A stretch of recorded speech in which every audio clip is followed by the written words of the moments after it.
This is Optimal Living Daily episode 2120, How Rolling with Life's Punches Contributes to a Simple Life by Cheryl Smith with NoSidebar.com. And I'm Justin Malik, your very own personal narrator. Welcome to Optimal Living Daily, OLD for short, or old, where I narrate the best blogs I can get permission from covering productivity, minimalism, personal development, all that fun stuff.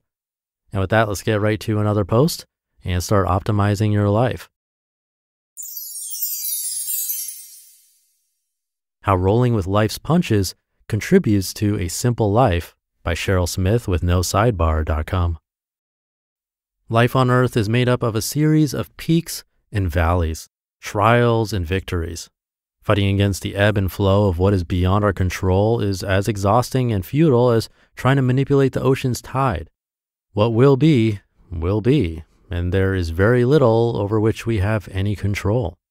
Life's punches hit out of nowhere, upsetting normal routines and predictability, and fall into the accept the things I cannot change category of Reinhold Niebuhr's Serenity Prayer. Loved ones die, leaving us behind in a state of shock and bereavement. Sickness strikes, interrupting the best laid plans. Cars and appliances break down, forcing expensive repair and replacement costs. Jobs are lost due to downsizing, outsourcing, or other reasons beyond the scope of our preferences and decisions. Relationships end, regardless of how much we don't want them to. Such is life. Henry Wadsworth Longfellow said, quote, "Into each life, some rain must fall," end quote. Sometimes it is more than some rain. Sometimes it is an overwhelming flood, and none of us wields the power to control the intensity of the downpour.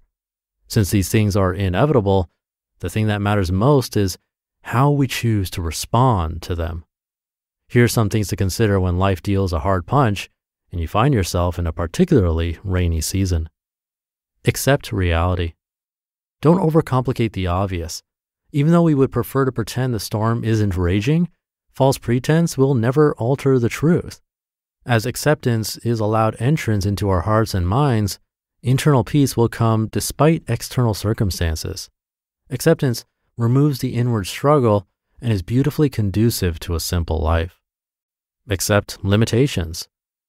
Coming to terms with the fact that what is happening is beyond our own power to remedy will not take the pain away, but it will relieve and lift unnecessary feelings of responsibility. Sometimes we just can't change or fix things, but come to find out we were never intended to. Discovering this truth is liberating. Accept contentment. Believe that the pieces are falling into place according to a design far greater than your own. Don't try to reopen closed chapters. They were closed for reasons beyond what you can see. Don't continue to try to walk through closed doors. Move on. Trust that all things are working together for your good and changes were necessary. Don't fight against the plan. Relax and rest in the knowledge that things are happening exactly as they should be. Early in our marriage, my husband and I adopted 2 chow puppies. They were beyond adorable, but oh, the stubbornness behind that cuteness. We found ourselves in way over our heads when it came to taming their spirited nature, so we made the decision to enroll them in obedience classes. There, we learned an exercise that was a tremendously successful tool in conquering more than just the will of our puppies. We were to hold the puppies one at a time in the palm of our hands, forcing them to remain on their backs. Can you imagine the squirming?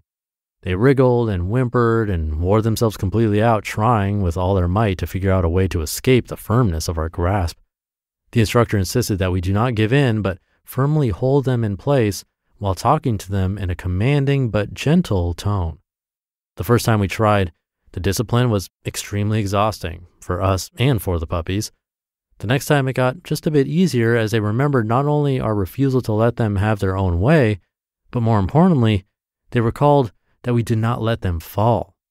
With time and consistency, the puppies squirmed less and less as their trust in us grew more and more. Around this time of puppy training, we experienced several distressing situations. My 40-year-old brother-in-law died unexpectedly. My dad, who lived near us, became seriously ill and was hospitalized at the same time my mother-in-law, who lived out of state, was diagnosed with cancer. There were more family deaths and concerning health issues, including the heartbreak of infertility. Job stress and other hardships flooded our lives, and to say we were completely overwhelmed is a huge understatement. We began to see the change in our puppies and the futility of their intense struggle against strength that was beyond their own.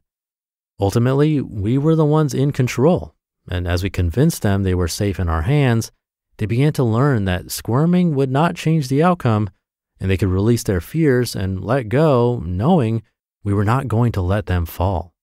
We began to recognize that the lessons our puppies were learning were also intended for us. Even though we often squirmed during that season of severe trials, we came to see that struggling against what was meant to be was only making things more difficult. Trust is a learned practice, and as we survived each situation, we began to squirm less and trust more, knowing there was a power greater than our own ability, and no matter what, we would be okay. That season and many other hard seasons have passed, each one instilling a deeper sense of trust. In due time, we were miraculously blessed with one beautiful baby boy of our very own, who is now a teenager and graces our lives and home with such joy every single day. We're still learning. I won't say we never squirm, but I will say we have learned to squirm less over the course of our 30 years of marriage. Learning to roll with instead of squirm against life's punches contributes greatly to the simple, minimal life we so cherish and love to live. You just listened to the post titled, How Rolling with Life's Punches Contributes to a Simple Life by Cheryl Smith with NoSidebar.com. Great story and post from Cheryl Smith, a contributor to NoSidebar.com. I don't think I have anything to add to this one, but I do want to mention that many of the authors I've come across in the years of doing this podcast have been your suggestions. So if there are different authors you love and would want me to narrate or anything else I can do to help you keep listening, let me know. I'm always open to hear from you. But with that, thank you for being here every day. Hope you're having a great morning, afternoon, or evening, whenever you're listening to this. And I'll see you tomorrow, where your optimal life awaits.